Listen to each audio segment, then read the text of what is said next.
Ladies and gentlemen, people have this mistaken notion that attachment, longing, and missing someone are things that happen instantly, that men will immediately recognize your worth the moment you walk away. But that's not how this works. Men don't process loss in the same way women do. And understanding that is crucial if you want to make sense of why men actually start missing you more when you do certain things. Human nature is fundamentally wired to appreciate that which requires effort. This is a principle that applies universally across relationships, careers, and even personal development. When something is easily obtained, the mind does not register it as valuable. It does not engage in the same way it does when effort is required. Men in particular are deeply wired for challenge. Historically, biologically, and psychologically, men have been conditioned to pursue, to strive, and to earn their rewards, whether that's in their professional life, their ambitions, or their relationships. A man's attachment to something is directly proportional to the investment he has put into it. This isn't some manipulative dating strategy, it's a psychological reality. When something is effortlessly handed to a man, he may enjoy it temporarily, but it does not anchor itself in his psyche in the same way that something he has worked for does. This is why men often cherish things they've built from the ground up, whether it's their career, their reputation, or a relationship where they had to prove themselves. The process of working towards something creates emotional weight, and emotional weight creates attachment. Now, what happens when a woman makes herself too easily available? She unknowingly removes an essential component of a man's attachment process, the element of effort. If she is always initiating, always making things easy, always ensuring that he doesn't have to do any work to keep her attention, he doesn't develop a sense of investment in the relationship. And without investment, there is no deep-rooted value. The dynamic shifts from earned appreciation to passive reception. He receives her presence, her care, her attention, but because he hasn't worked for it, he doesn't register it in the same way. This is not to say that a woman should play games or be intentionally distant. That's not the point. The point is that value is created when something is not taken for granted. When a man has to step up, when he has to consider his actions, when he has to be mindful of how he engages with a woman, he forms a connection that is psychologically reinforced through his own effort. This is why men tend to be more committed to relationships where they had to work to earn a woman's trust and respect, rather than ones where everything was handed to them up front. It's also why men often reminisce about the relationships where they had to put in effort. They remember the chase, the challenges, the moments where they had to do something to keep the connection alive. These relationships create a kind of mental imprint. In contrast, the relationships where things were too easy often fade into the background because they lacked the kind of effort-based emotional anchoring that solidifies deep attachment. Think about it in terms of human psychology more broadly. If you give a child a brand new toy without any effort required, they may enjoy it for a moment, but they will quickly lose interest. However, if that child has to save up for the toy, or if they had to wait for it over time, they develop a sense of attachment to it. The same principle applies to adult relationships. What is easily obtained is often undervalued. The human mind does not register emotions in isolation. It understands them in contrast to other experiences. This is why we appreciate warmth only after feeling the cold, why we recognize joy more intensely after experiencing sorrow, and why silence feels profound after prolonged noise. The same psychological principle applies to relationships. A person's presence is most deeply felt when it is contrasted with their absence. When someone is always available, their presence becomes an unchanging background, something the mind acclimates to, and as a result, it fails to stand out as something uniquely valuable. Men, in particular, are highly responsive to contrast when it comes to emotional experiences. They are not always consciously aware of what they have when it is constantly present. When a woman is frequently initiating conversations, always reaching out, always making herself available, the emotional contrast between having her and not having her is minimized. The relationship dynamic becomes predictable, and in predictability, the mind does not register change. It does not feel the weight of a person's presence because it has never had to feel their absence. However, the moment that presence is removed, something shifts. The mind, now faced with an absence where there was once consistency, begins to take notice. This happens because the brain processes change more intensely than it does stagnancy. When a person who was once readily available suddenly withdraws, it creates a disruption in the mental framework. The predictability is broken. The absence creates an emotional gap, and that gap forces reflection. It is in this space that a man begins to recognize, often for the first time, just how much presence matters. This is why men often take longer to realize they miss someone. Unlike women who process emotions as they come, men frequently suppress or compartmentalize them. But emotions don't simply disappear. They resurface when triggered by contrast. It may happen when he reaches for his phone and realizes there is no message waiting for him. It may happen when he encounters a familiar place where he once spent time with her, and the silence around him amplifies the absence. It may happen when he instinctively expects her presence, only to be met with the stark reality that she is no longer there. The emotional impact of absence is heightened by the fact that men often assume consistency in relationships. They assume that if a woman is always there, she will continue to be there. This assumption breeds a kind of emotional complacency, not because he does not care, but because the mind takes what is constant for granted. But once that pattern is disrupted, the contrast forces him to reassess. He starts to feel the loss rather than just know it logically. And the more significant the presence was, the stronger the emotional contrast when it is gone. This principle is not about manipulation, but about understanding how emotional weight is created. People remember experiences that had intensity, that had contrast, that made them feel something deeply. A presence that was once overlooked suddenly becomes something that lingers in the mind, precisely because its absence has created a space where it used to be. Men and women have fundamentally different ways of processing emotions, and this difference is deeply rooted in both biology and social conditioning. Women often experience emotions in a communal way through talking, sharing, and externalizing their feelings. When a woman is hurt, confused, or uncertain about a situation, she will typically reach out to friends, express her emotions, and process them in real time through conversation. She makes sense of what she's feeling. The very act of verbalizing her emotions helps her regulate them, find clarity, and move forward. Men, on the other hand, operate differently. From a young age, most men are conditioned, whether consciously or unconsciously, to internalize their emotions. They are taught, either directly or indirectly, that expressing vulnerability openly can be perceived as weakness. As a result, many men do not process their emotions through immediate expression, but rather through withdrawal. When a man is faced with emotional turmoil, his instinct is often to retreat into solitude rather than seek out others for support. This retreat is not necessarily an act of indifference, nor is it always intentional. It is simply the way many men cope. In moments of distress, uncertainty, or loss, a man often pulls away, not to avoid his emotions, but to sit with them in a way that allows him to make sense of them privately. It is in the quiet, in the absence of distractions, that his mind begins to confront what he is feeling.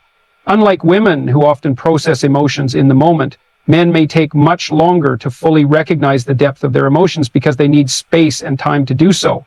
This is why many men do not immediately react when something or someone important is removed from their lives. When a woman distances herself, a man may initially seem unaffected. He may carry on as if nothing has changed, engage in distractions, and even appear emotionally detached. But beneath the surface, something else is happening. The mind, when it is no longer occupied with external stimulation, begins to circle back to what was lost. This process may not be immediate. It often happens in waves, triggered by solitude, unexpected reminders, or quiet moments when there is no external noise to drown out his internal thoughts. Men tend to compartmentalize emotions, pushing them aside in favor of logic and action. But emotions do not disappear simply because they are not expressed. They linger beneath the surface, waiting for the right conditions to be fully processed. And it is in solitude, when there is no immediate distraction, no conversation, no external validation, that a man is forced to confront his emotions in a way that is entirely his own. During this process, a man may not even have the words to articulate what he is feeling at first. Unlike women, who often gain clarity through discussion, men tend to realize their emotions rather than talk through them. It might be a gradual realization, an unshakable sense that something is missing, a deep recognition that what once felt normal is now gone. The absence of constant emotional input forces him into reflection, and that reflection is what ultimately leads him to acknowledge and truly feel the depth of his emotions. Human beings are wired to desire what feels valuable, and value is deeply tied to respect and self-worth. When something or someone is perceived as significant, the mind attaches weight to it. It becomes something that cannot be easily dismissed. In relationships, this principle operates at a profound level.